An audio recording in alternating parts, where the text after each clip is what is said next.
Christ is risen. So for those who were here last night, you heard Father Stephen speak, and it's been a few times that I've talked after Father Stephen. It's always a bit daunting to speak after Father Stephen, but it's also very strange because in the last conference I gave where we were speaking together, I felt like he was also in the same mind space as I was, that he was looking at the same sources, at the same fathers, and bringing his ideas together in a way that I found exciting and felt, went well with what I'm doing. And so as Father Stephen talked to us about this ontological transformation, the salvation as an ontological change, which comes through the incarnation, but also that shows us the source of reality. Down? Is that better? Yeah, a little better? All right. Okay. And so that is what interests me mostly, is because I am an artist and I'm someone who looks at imagery, who looks at narrative, who looks at patterns, what I try to do is to try to show people that the stories that we have in the Bible, that are liturgy, that are rituals, that they're not arbitrary, that they're not just these arbitrary things that we engage in that will somehow bring us to heaven or whatever how you conceive it, but rather that the stories that we find in the Bible and the traditions that are brought to us through the church, they're actually helping us participate in reality itself. That they're showing us how reality works and how we can participate most fully in reality. And so the mission that I've kind of given myself in life is to help people, to the extent that it's possible, see what this looks like. See that it is not just arbitrary, that there are these powerful, beautiful patterns which underlie our tradition, and those patterns are talking about something. They're talking about our experience in our relationship to the infinite God, and how all of that comes together in the wonderful, amazing moment of the incarnation, and how the incarnation is the source of everything. So what I want to look at today is hesychasm. Who here knows what hesychasm is? All right, so it's definitely not the majority. So hesychasm is a technical word to talk about the mystical tradition of the Eastern Church, the mystical practice and the ascetical tradition, but it's a way of also viewing the human person. The hesychast, the Christian mystics, describe the human person in a certain manner, and my contention, as I see the way that the hesychast describe the human person, I can see that description is the same thing or the same pattern as the architecture of the church, as the iconography that we look at. It's the same pattern as the stories that we find in the Bible, that all of these things come together and are just one more manifestation of how reality lays itself out. So it's going to sound abstract at the beginning, but you'll see it slowly land into very practical reality, I hope, as I go through this. And so you could synthesize pretty much all of the Christian mystical tradition in this one phrase that Christ uttered. Oh, it's not there. Let me just put it up. Yeah, that's right. You told me to do that, and then I didn't. All right. And so, to speak of the heart, that's especially what I'm going to try to speak about. What are we talking about when we talk about the heart? We use it in colloquial language. We talk about the heart, even the most bland kind of non-denominational Christian will say you need to accept Jesus in your heart. It's like, who knows what that means? But they have an intuition of the truth in that sentence. There's an intuition about this notion of realizing something about your heart that is still, even though it's kind of deformed and strange, it still connects to something intuitively right. And so The way that we need to come to understand reality, let's say, is to understand it as macrocosm and microcosm. And this is how many of the church fathers talk about reality, St. Maximus the Confessor. And a good way to understand it, the notion of the center is a good way to see that. The tree is a good example of how this works. It's this idea, you can understand it as a fractal reality. That if you look at how a tree is made, every branch of the tree is the same structure as the tree itself. So every time there's the basic tree, but every branch is a little tree, and then every branch of that little tree is also a little tree. And as many branches as there will be on the tree, every single branch of that tree will be a little tree. So every single branch is slightly different, but they all follow the same pattern that the tree itself has. Okay? And so that is how this notion of macrocosm and microcosm is going to work. And as we look at it, you'll see how the church fathers interpret it. And so the church fathers, especially St. Maximus the Confessor, really emphasizes this idea. The idea that the human being is a microcosm of the entirety of the cosmos.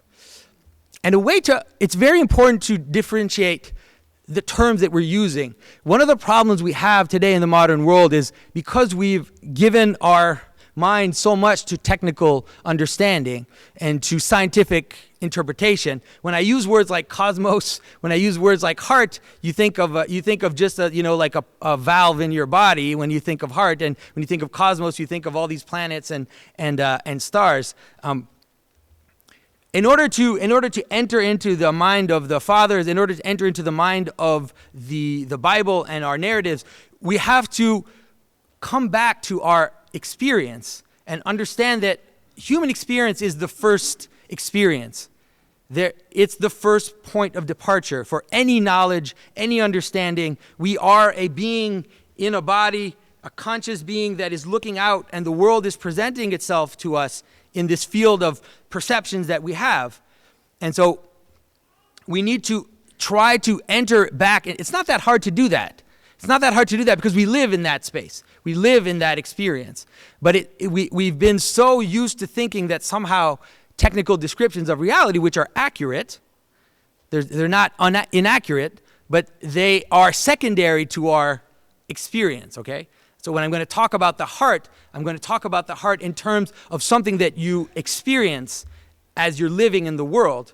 And the beating pump is part of it, but that's not the totality of it. And so St. Maximus talks about, he says, the entire cosmos consisting of the visible and invisible things is man. And man consisting of body and soul is cosmos. For the intelligible things participate to the substance of the soul, as the soul has the same reason as the intelligible ones. And the sensible things bear the image of the body, as the body is the image of the sensible things. The intelligible things are the soul of the sensible ones, and the sensible things are the body of the intelligible ones.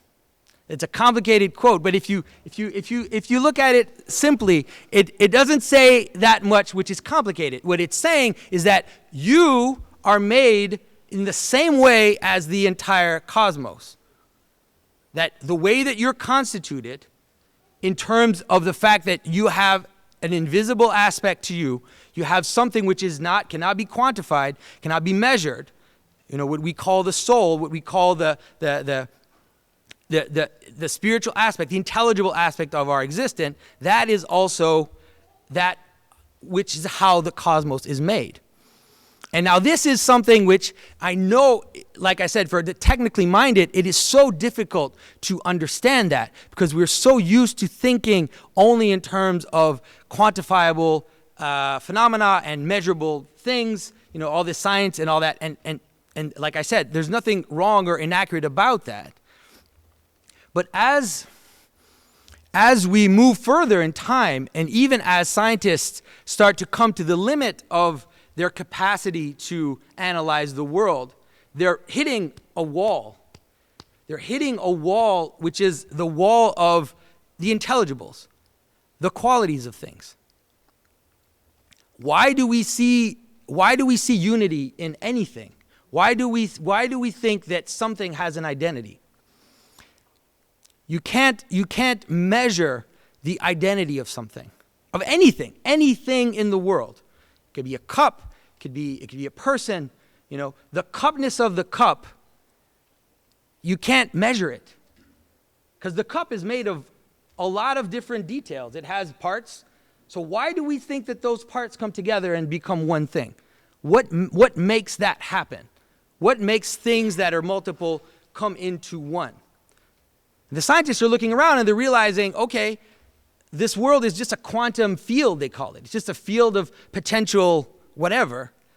And so how does it jump from that up to John or Joe or a tree? Or they can't account for those jumps in qualitative reality. They just can't, because they're invisible. And so if you look at even recent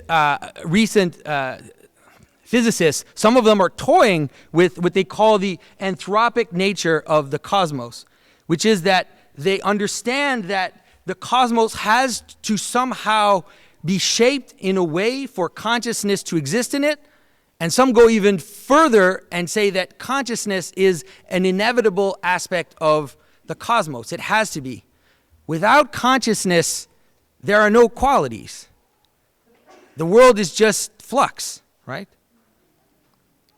Without name. You could say it. You could use the Bible way to say it. You could say, without let there be, without a mind that says, let there be light, let there be this, that thing doesn't come out of the potential. It doesn't come together. Okay? That sounds a bit, we'll keep going. Hopefully it'll come together as I go further. And so what's important to understand is that St. Maximus and the Church Fathers and the whole of Christian tradition, they place the human being at the center of this whole thing. That's why man is a microcosm, because that's what we do. We are the ones who give meaning to the world. Man is the vehicle by which meaning enters into the world. And without meaning, it's not clear what actually exists. And so St. Maximus talks about man as being the pinnacle of creation, that man was created on the sixth day, the last creation, because he was meant to bridge the invisible, bridge the essences, bridge the names, bridge the invisible meaning with the material world. And so as we look at this notion of the heart, St. Isaac the Syrian says, apply yourself to entering your interior chamber, and you will see the celestial chamber. For it is one and the same door open on the contemplation of both. The ladder of this kingdom is hidden inside you, in your soul. Wash yourself of your sin, and you will discover the degrees by which to ascend.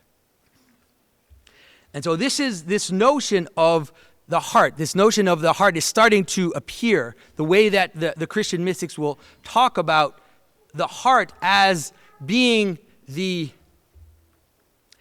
If you think about what I told you about this tree that has a branch which is the same shape as the tree, you could see it this way. The human being plays the same role in the world as the heart plays in the human being. It has the same structure, right? So the human person has a structure, the cosmos has a structure, and in the heart of the person there is that same structure. It's like an onion. It's like these embedded centers, one into the other.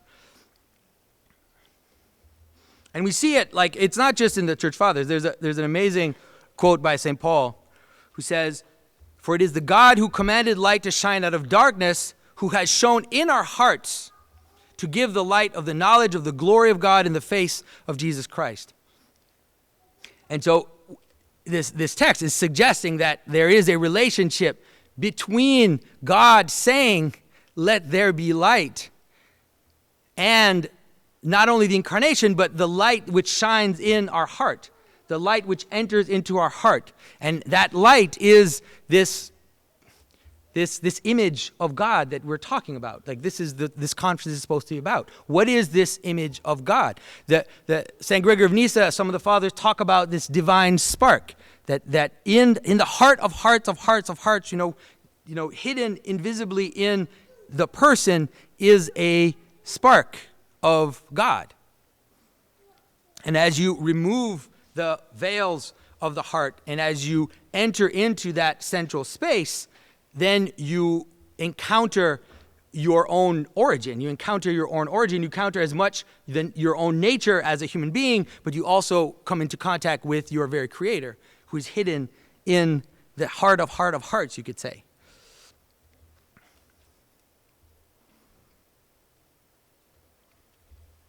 So St. Maximus talks about the human being as this all-containing workshop, that binding all together in himself. So into God. So as much into man, yeah. As much as he has also been given the power of unification, thanks to his proper relationship to his own different parts. So as much as the human being unites his own parts into his heart, right? He doesn't use the word heart, but the fathers will slowly start to use the word heart more exactly. So man was further brought into being as the last of God's creatures because he was supposed to be a natural link between all creation, mediating between the extremes through the elements of his own nature. And so this is what I was telling you about, that the human person mediates the extremes of the world. The human person unites in them the invisible and the visible. And it's not complicated to understand because, like I told you, human beings are the ones that give meaning to the world. Animals don't give meaning to the world. We are the ones studying the animals. The animals aren't the ones studying us. We are the ones who are studying nature. Nature isn't studying us. And so the human person has a central place to play in any meaningful arrangement of the cosmos. Even if it is a scientific description, behind that scientific description is this fact that human beings participate, and in participating in the meaning of the world, they are acting in the image of God. They are enacting their nature, which is to be that link between heaven and earth.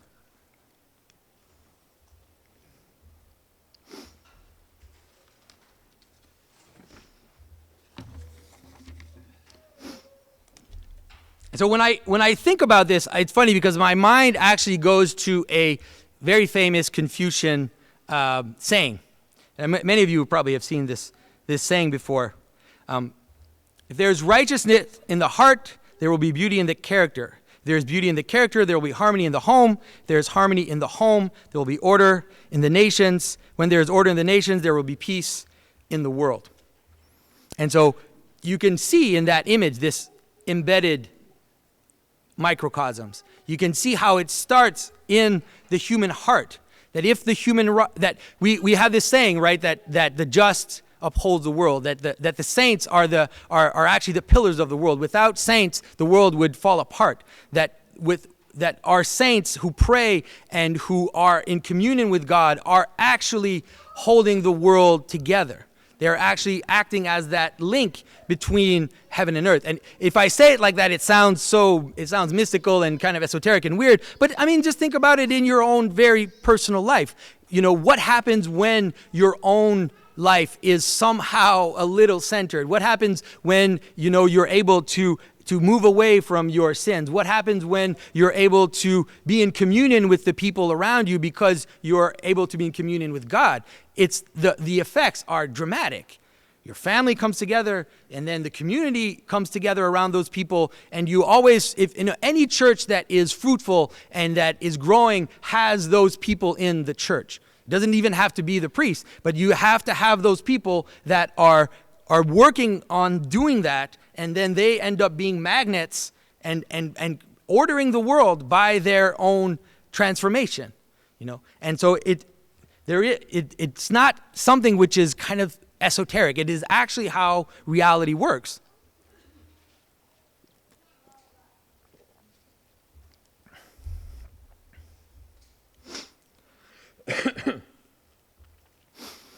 And so we have this notion of this center. And one of the things that has actually, well, this is an intuition, this notion of the center of the heart, of the seed, of the pearl in the field, the smallest seed, all these images that Christ uses. I had this intuition a long time ago about this idea of this divine spark, which is hidden in the world, which is hidden in us, which is hidden in creation. And the one thing that always bothered me, even when I was becoming to Orthodoxy, is that there's also this other tradition, which is that all evil also comes from the heart.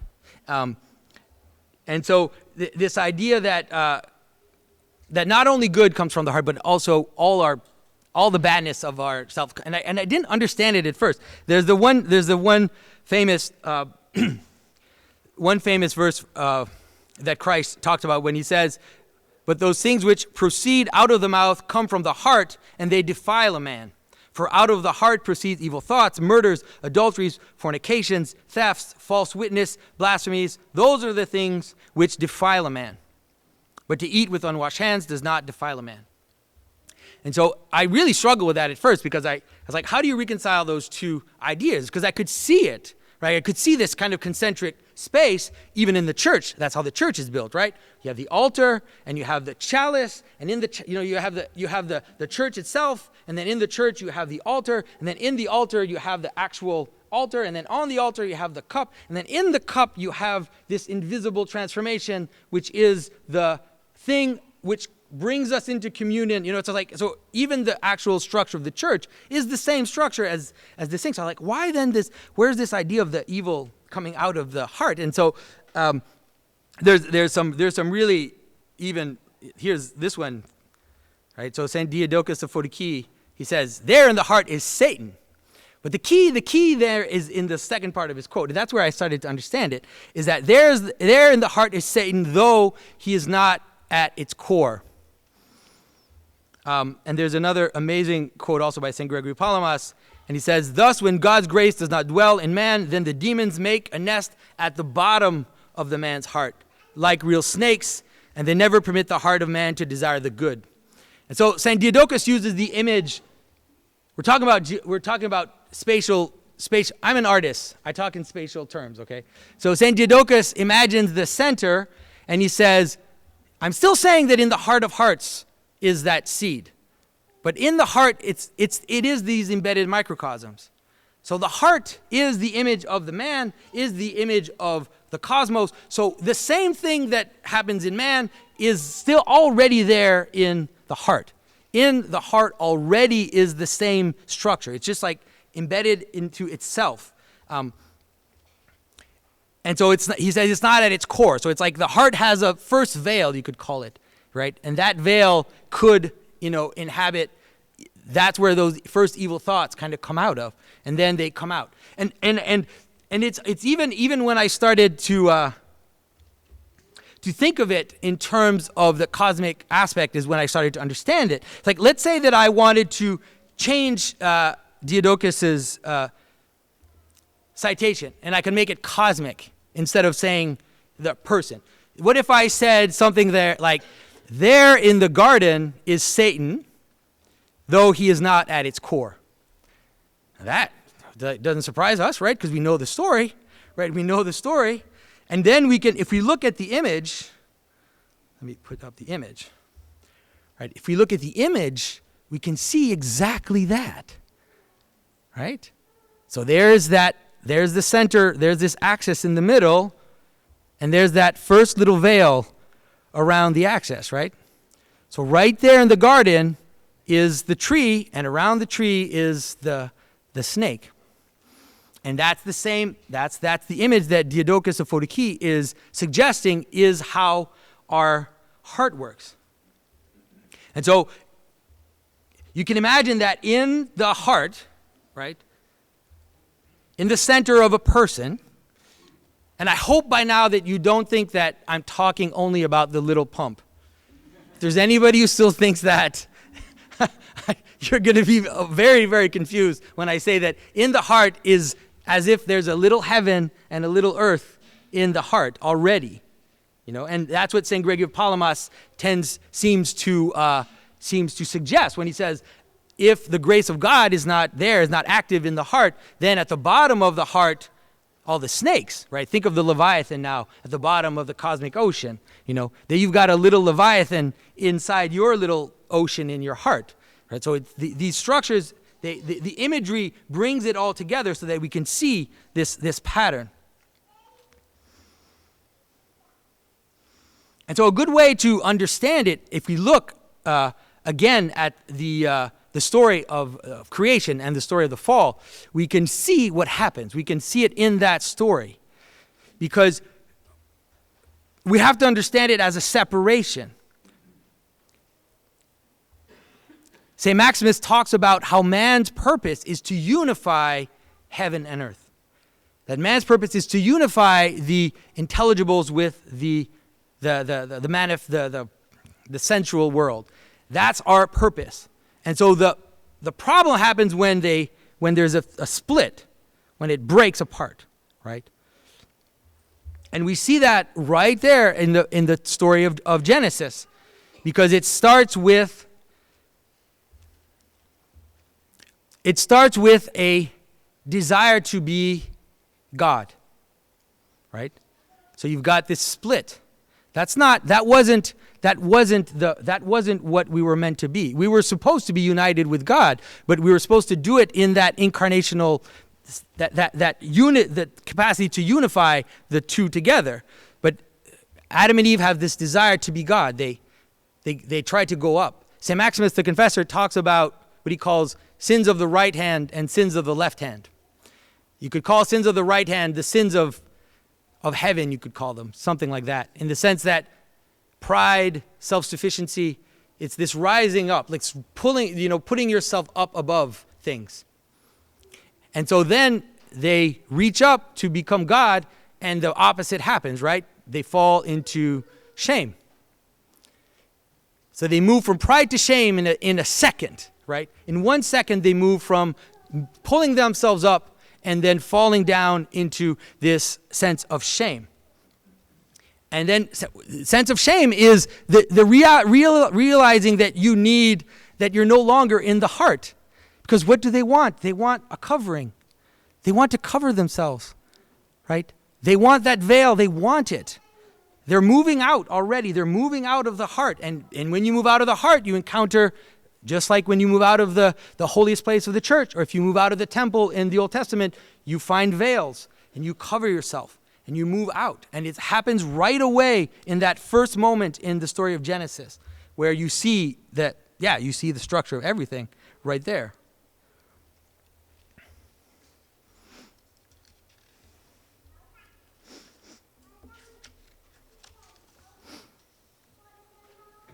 All right.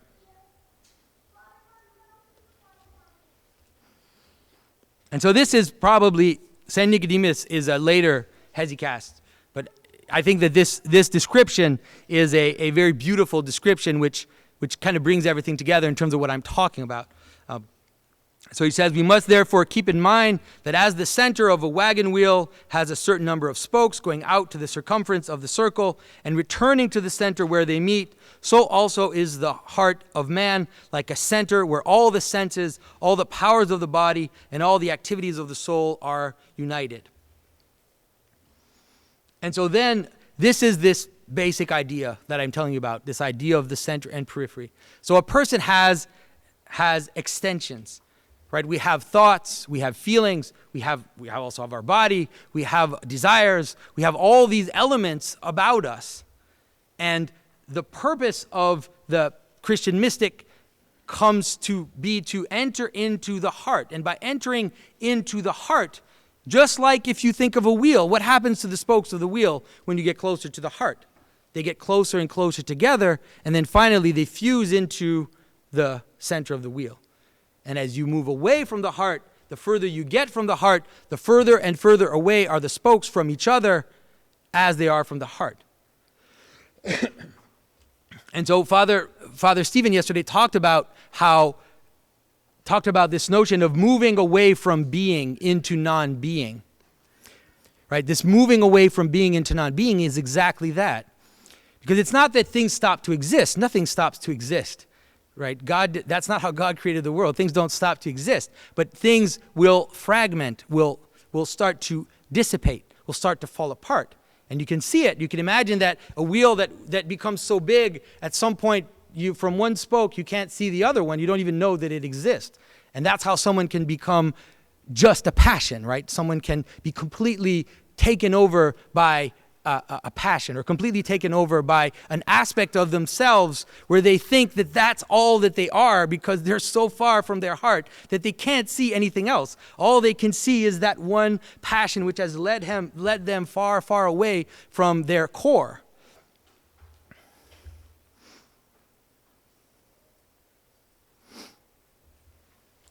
All right. And so this is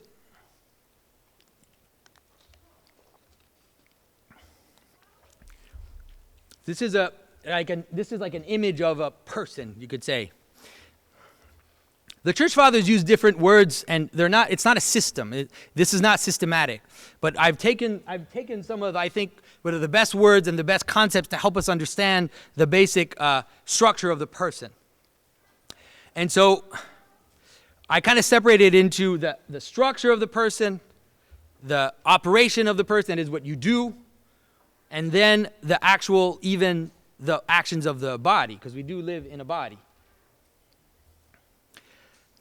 And so the way that the fathers understand the person is that at the center of your center of center, you have the grace of God in you. You are in communion with God. You have the capacity to enter into the life of God.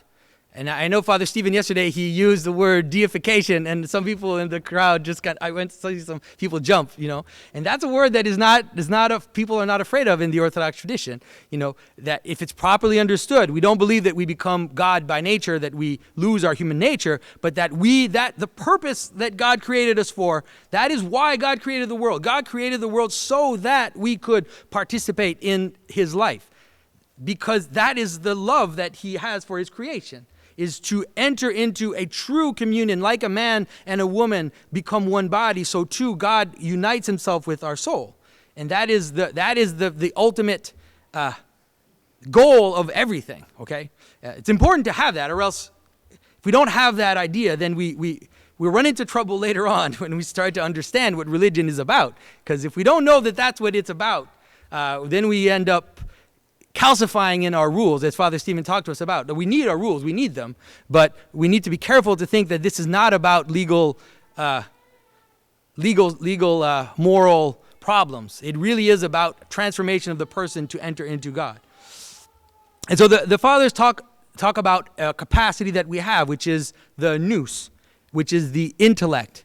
It is the capacity to directly intuit the presence of God. It is above, and it's hard because we don't very often have access to that anymore. Our world is the enemy of this capacity. The entire modern world is there to extinguish the nous as much as possible. So it's very difficult. Sometimes we kind of have to take it on faith for a while, but then we do have, I think that everybody sometimes does come in contact with the nous. Sometimes they don't know that that's what's happening. We have these intuitions, these little spark, these little wake up moments when you kind of see things come together. You can see all of a sudden you feel like you can see God work in the world, like how God's will manifest itself, and it often lasts like a fraction of a second. Sadly, you wish you could hold. That's what the saints want to do. They want to hold on to that and kind of make their life into those little moments. But so that is the highest aspect of man. Then we have our thoughts, right? Our imagination, our will, all the things that modern person thinks is the summity of a person, let's say. Like the fathers will tell you that you are not your thoughts, that you are not your will, that you are not your imagination, you're not your desires. Those can participate in your being, but if you identify with those things, then you're going to be on one of those spokes, which is moving away from the center. And if you go too far, then at some point you become possessed. You act. They use images of demonic possession. You become possessed by that thing because you think that it's all that you are. And so they talk about how we have also a desiring capacity and an irascible capacity. The capacity to be annoyed, to get angry, to be impatient. All of that can be also is part of our makeup, you could say. And so the hesychast, they have obviously there is the participation in the liturgy, there is all that, but more particularly, they developed a spiritual practice. And the spiritual practice is meant to lead to this theosis, this deification. That is the purpose. And what it does is it uses operations of the soul, like attention, like memory, like invocation, to enter into the heart. And now you have to think about those things. They're not obviously they're not arbitrary. This idea of attention. What happens when you pay attention? What is that? We use another word. We call it focus, right? What does that mean? Right? It means exactly that. It means concentrating. It means to concentrate. It means to move towards the middle. That's what attention does. And so this notion of being attentive is a integral part of the mystical practice. So what are you attentive to? You have to be attentive to the other parts of yourself because you see them go wild all around you. You have to be attentive of what's happening, and then you have to remember God. Now think again about that image. Think of that wheel, right? Because all your parts, that wheel, all the spokes, there's nothing wrong with them. There's nothing wrong with your thoughts. There's nothing wrong with desiring. There's nothing wrong with your body. There's nothing evil about any of those things. They only cause a problem when they forget, right? When they forget what they're attached to. And that's memory. Memory is the capacity to stay connected to something when you're in a distance from it.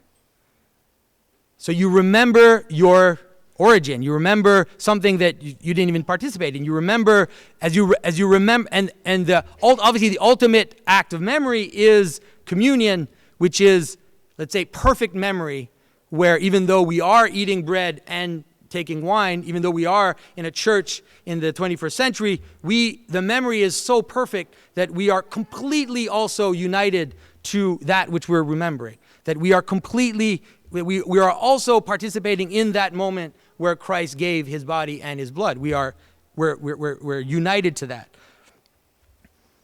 And so these are the faculties, you could say. And invocation is the same. The invocation is what's called the Jesus prayer. People, who here has heard of the Jesus prayer? Maybe most people now? Okay, so most people now have heard of the Jesus prayer. And so the Jesus prayer has several forms. It's the most complex form, Lord Jesus Christ, Son of God, have mercy upon me, a sinner. But the fathers say that it can be contracted to a point where it's only Jesus or only Lord Jesus Christ, depending on the situation. And so it is ultimately an invocation. Now, this is, if you think again about this wheel, right? Think about this idea also of the invisibles. In the Bible and in any traditional way of understanding, that is what names are. Names are, if you name, once something has a name, it has a being. If it doesn't have a name, it doesn't have a being. Okay? A name brings things together. I know that's probably hard to get, okay?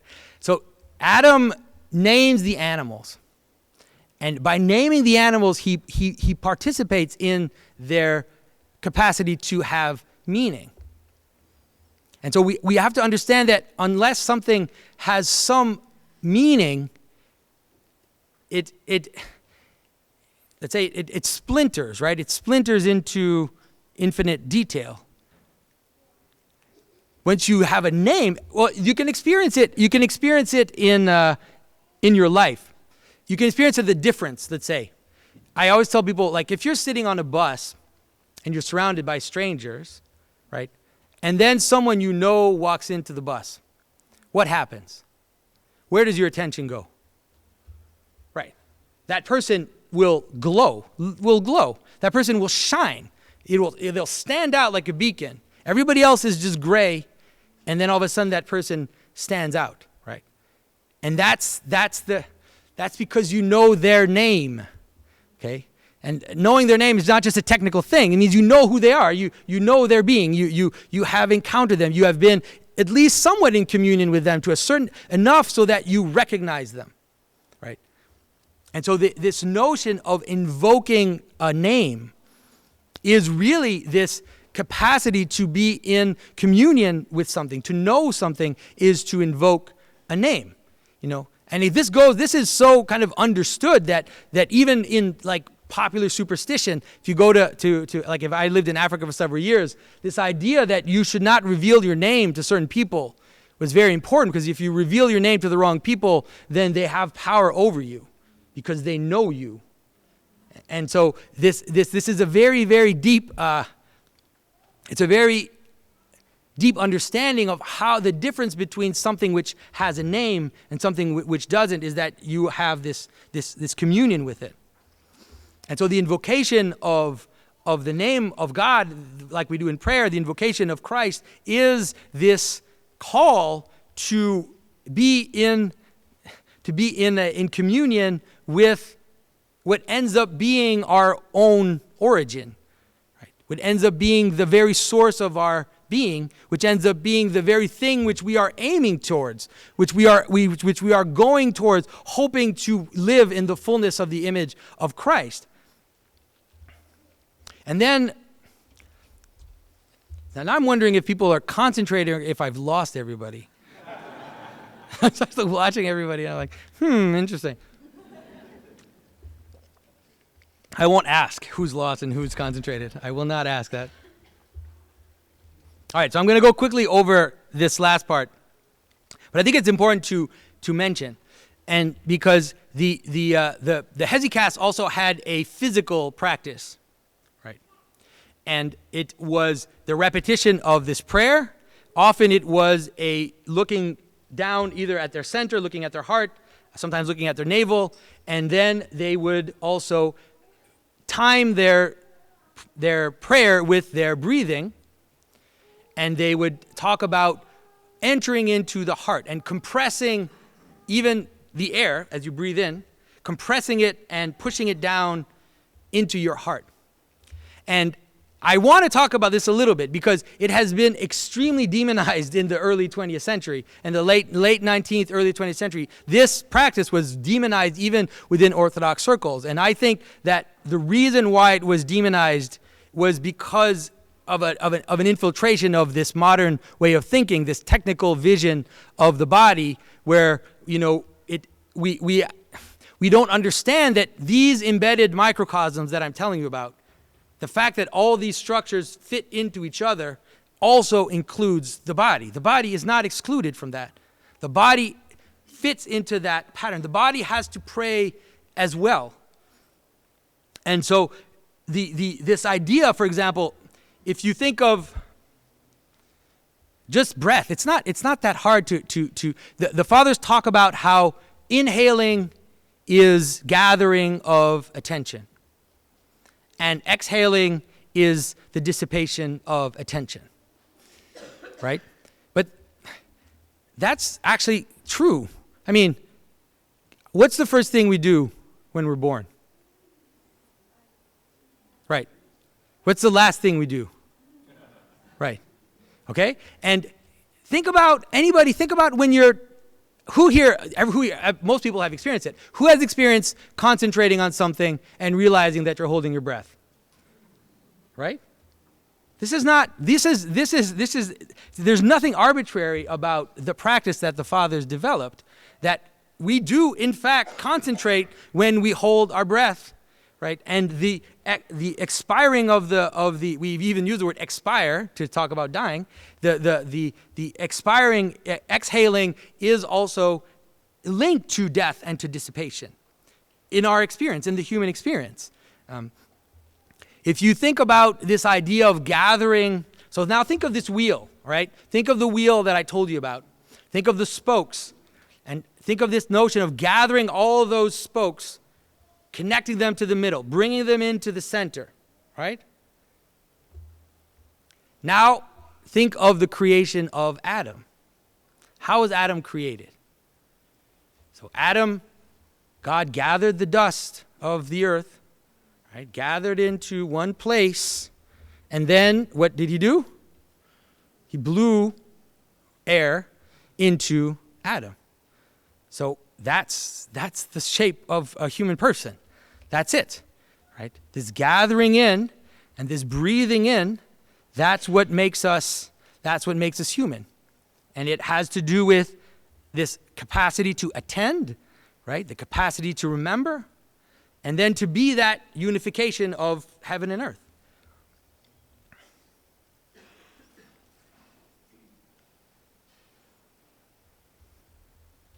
All right, I think I'm going to skip some of these here. All right, let's see.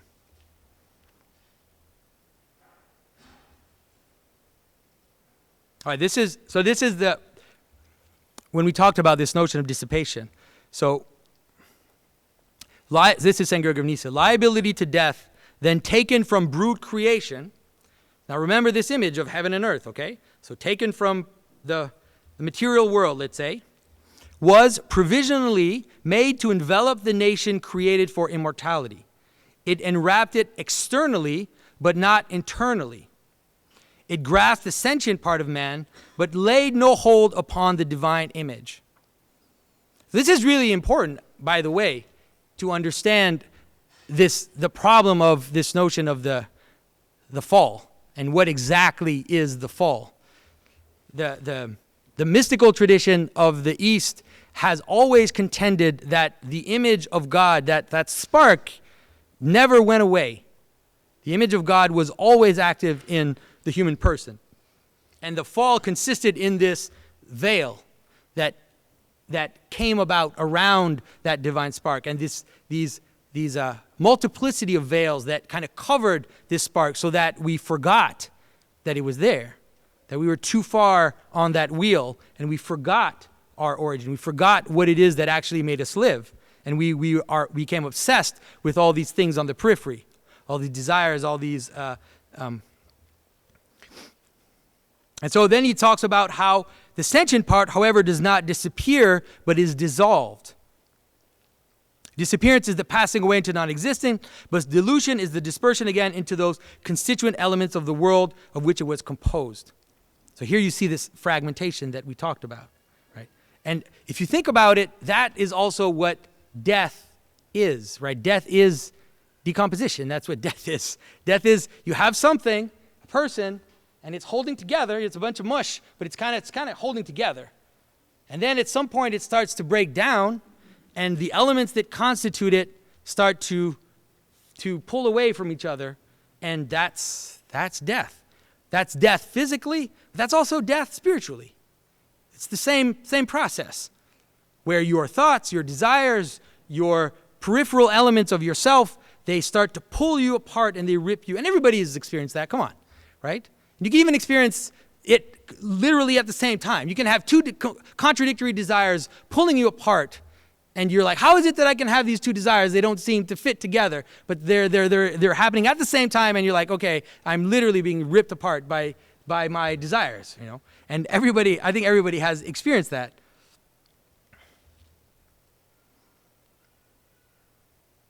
So here's this image that I told you about of the creation of man. and the breathing in.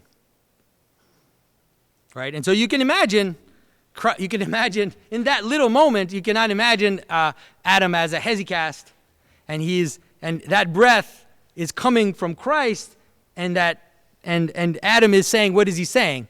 He's saying, Lord Jesus Christ. He's saying he is invoking as he is receiving that breath. He's recognizing his Lord as he is being created. And you can even see in his gesture that he is acknowledging Christ as he is being created.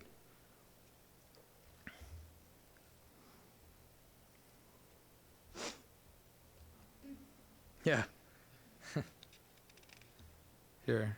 I'm going to let you read these. So, all right. So here is St. Hesychias of Sinai. This is what I'm talking to you about in terms of the wheel, this distraction. So it starts by suggestion, then comes attachments. Our thoughts mix with those those of the evil spirit, then there's union. Two kinds of thoughts hold counsel and design the plan for sin to be committed, then comes the visible act, the sin. If the spirit finds itself in a state of attention and sobriety, and by contradiction and invocation of Jesus Christ prevents the imaginative suggestion from developing, it does not have continuation.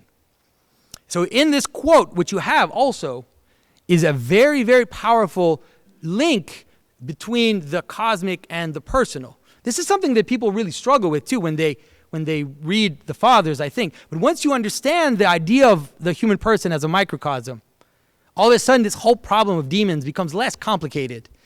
Because, the idea that there is a cosmic version of your passion, you could say. That there's a cosmic version of your sin. And you mingle with that when you're moving toward in that direction. And there's a cosmic version of it. You know why? Because all of you are going to have the same experience. So if all of us have the same experience of sexual desire or of thoughts of control over others or of pride or all of that, and there's a pattern to that experience, you can describe it. The church fathers describe it and we recognize it. Right? It's because there is a cosmic version of that. And we participate in that by being microcosm. So there's a link between our sins, our passions, and the principalities, you could say, the cosmic forces which are there and are pulling us as well. All right.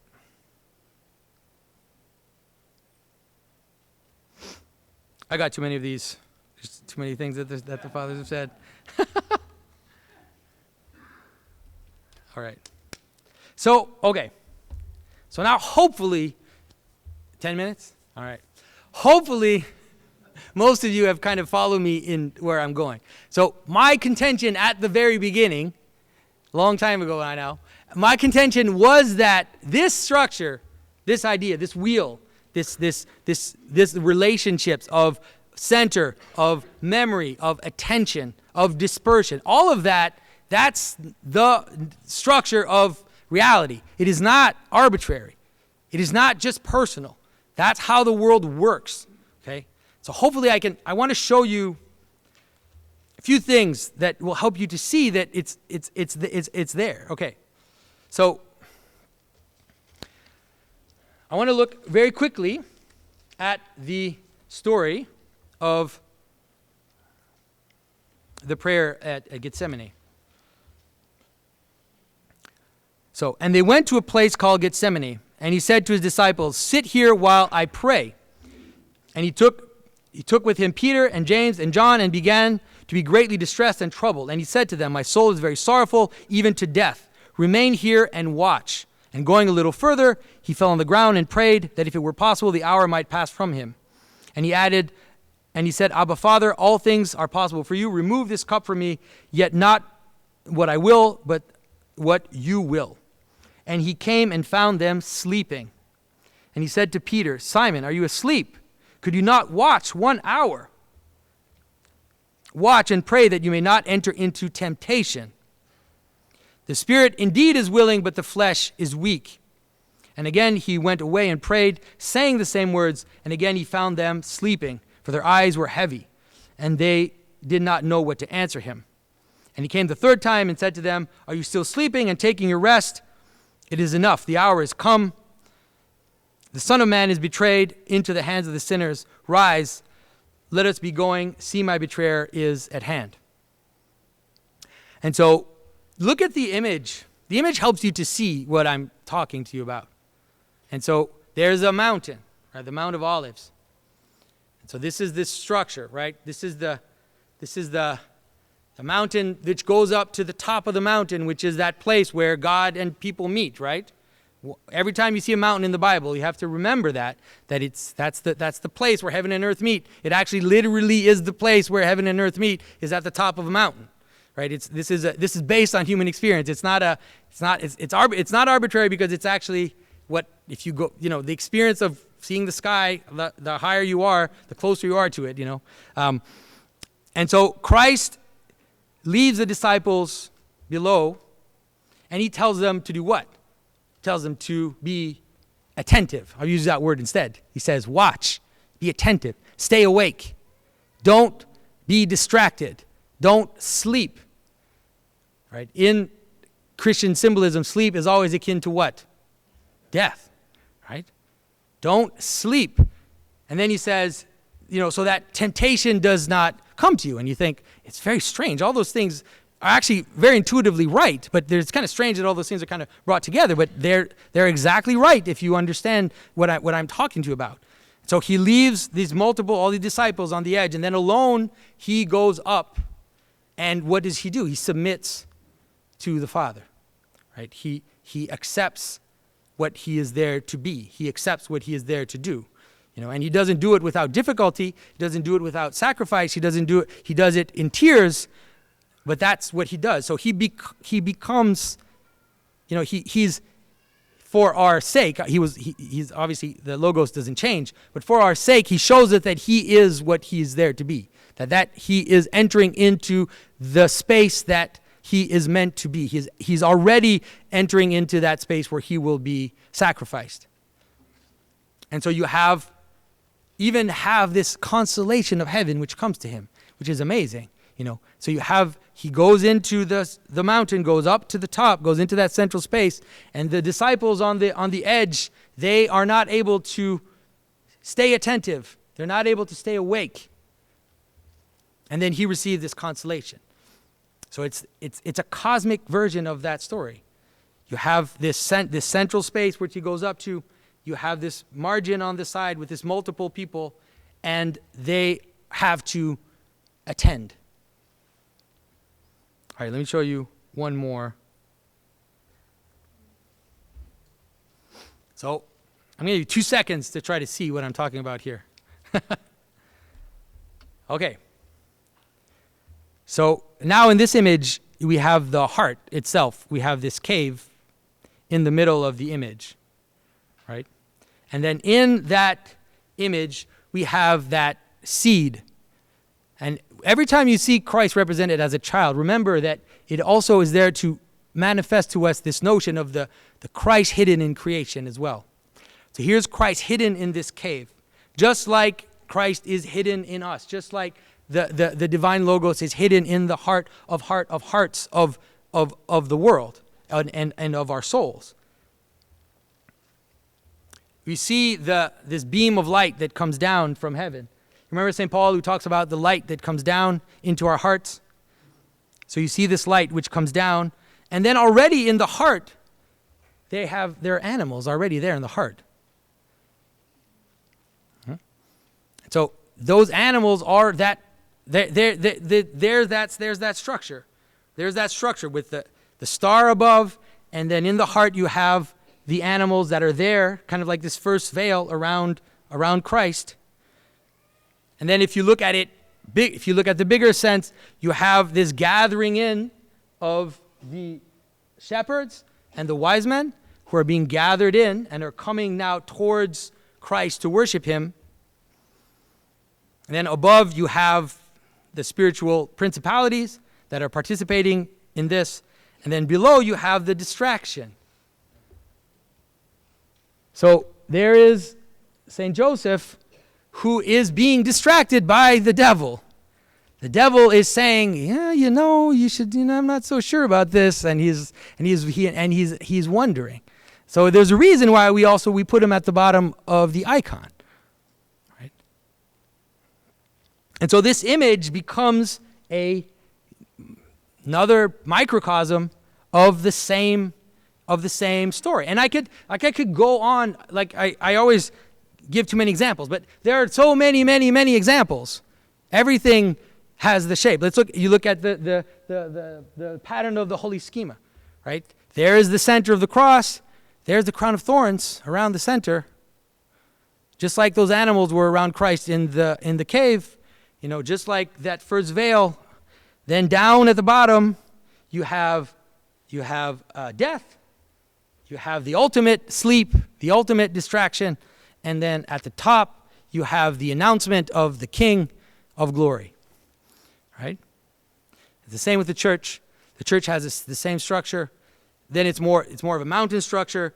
We have the altar, like I said, you have the cup, you have the communion inside the cup. Then you have these veils and veils until you reach the narthex, where we are there to be distracted. We could add the church hall, which we are allowed to be somewhat distracted in the church hall, right? As we kind of move out towards the outside.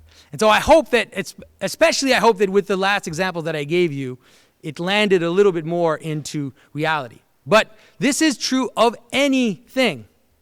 If I have a cup, the cup has a heart. There's something which is making it a cup. It has a heart, right? And it also has parts which could distract it. And if I break it into pieces and I fragment the pieces, then we lose the memory of the heart. We lose the memory of what that is for, what its identity is. And that is just, everything is like that. Everything has a core, has an identity, has a logos. Everything has parts, and those parts have to be connected to the middle, have to remember it. That is just the shape of, like I said, it's the shape of reality as we experience it, as we engage with the world, as we are conscious beings which are looking out and engaging with the world. So hopefully that little meditation will get all your gears rolling. And thank you for your attention.